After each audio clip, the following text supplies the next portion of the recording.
My name is Courtney Watson. I'm going to be talking to you today about Padlet, how to sign up for Padlet, how to create a Padlet, and Padlets that I've created, and how it can be used in a variety of ways in education. So, first, I'm going to show you how to get to Padlet. So, you will type in Padlet and you can log in for free with Google. There are certain features that you might want to upgrade for. For example, when you are editing your videos, in order to add certain things editing wise, you would want to buy the monthly or yearly subscription of $9 a month. But there are lots of things that you can do without those subscriptions that you can do for free. So, with that being said, I'm going to go ahead and show you a few Padlets that I've created. So when you log in and you create your free account, you'll have a dashboard. And every time you make a Padlet, it shows up on your dashboard. So these are the two Padlets that I've created. So one way that I like to use Padlet, or could use Padlet, in my job as an instructional coach is with teachers that I'm coaching or supporting. Our district has started a new implementation of number sense routines, specifically number talks. I have been helping teachers and supporting them with resources and examples of what number talks could look like, along with other number sense routines. So Padlet would be a good way to share resources with teachers. They could bookmark this Padlet and they would be able to go back and access any of the content in the Padlet that was already there or that I add. They can also comment on anything. They can like things that they like.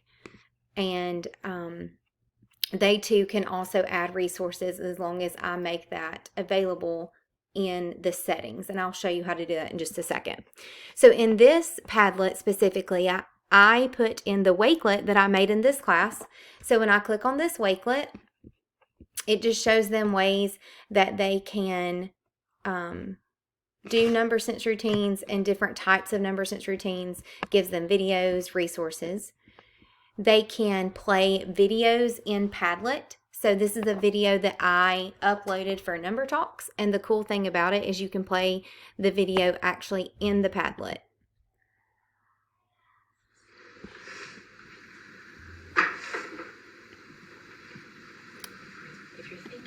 You can also make the video larger, so they can watch this video while they're in the Padlet. To get back to the main Padlet, you would just click on the X, and it brings you back to the main Padlet. So that is a number sense routine Padlet that I've created for my teachers that I could use in my role as an instructional coach. We also use this amongst all instructional coaches in the district. Our instructional supervisor created this Padlet that she shared with us, where we have put coaching tools and resources to use in our coaching cycles. So what we did in a planning meeting one day is she shared this Padlet with us through an address link. We typed it into our computers, we pulled it up, and we just started adding resources into the Padlet that we used ourselves so that we could share them amongst all of the instructional coaches. And what I did is I bookmarked this Padlet. So our Padlet is called OCSIP, Coaching Tools and Resources. So I bookmarked this Padlet that I can access at any time, and I can access any of these resources at any time. So it is a very good tool to use with teachers that you're working with. Admins could use that to share resources with teachers. So now let's talk about how you could use it in the classroom. So again, back to your dashboard. You can make a Padlet for your students to use as a response structure. So one big thing that in education right now is a no opt-out policy in the classroom, where you're giving every student a chance to respond with their thinking. So this is a very good resource to use in supporting that. I know a lot of teachers like to use things such as whiteboards. They use other response structures such as quizzes or any types of response structures on the computer. So this is another one that you could use. I have created a Padlet for a classroom just as an example. So my question to the students was, what are addition strategies could you use to solve 23 plus 43? So it's really neat that students, when you want to share this with them, again, you can either copy this address and you can put it on the board. They can type it into their device. Another way to share this resource with your students is to use a QR code. You can also share it in an email. If you use Google Classroom, you can share it on Google Classroom. One of the easiest ways, though, especially if you have an older classroom of students, is to allow them just to type in this address. If the address is too long, again, you can share a PowerPoint slide with them, and you can embed the link there, and if they click on the link, it takes them straight to the Padlet. So again, this is the Padlet that you could use in the classroom. When a student opens this Padlet, they can add a comment. So in this comment section, they can simply just type in the subject to title it. They can type text here, or they can click on these three dots and it gives them several options of how they would like to respond. So when I click off of this, I'll show you different ways that I responded as an example. So I worked my problem out on my paper, and then I took a picture of my work and I submitted it. In these two options, I clicked on what's called the drawing option, and I drew my strategy and then submitted it. So I'm going to show you again how you could do that. So let's say that you want to draw. You would click on drawing, and I could just show that I could solve this problem by adding my tens. 20 plus 40,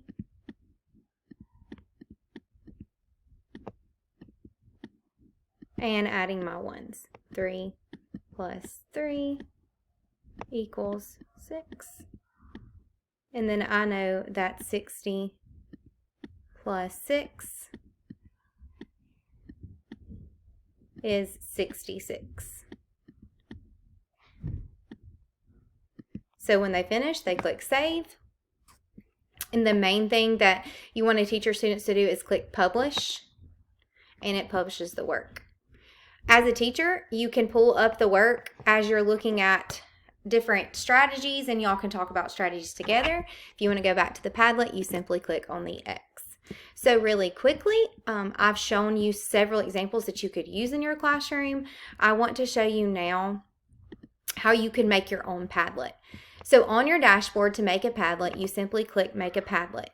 You choose a certain Padlet that you want to use. If you are making a Padlet that you are housing resources, I highly recommend using the shelf, because you can organize them in columns with actual titles. If you're just making one for your classroom for students to respond, a wall Padlet is fine. You could also do a grid. You could do a stream, but I recommend the wall or the grid. So I'm going to click on a wall. You can title your Padlet.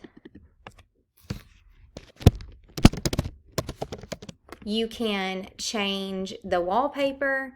You can change the scheme and your font.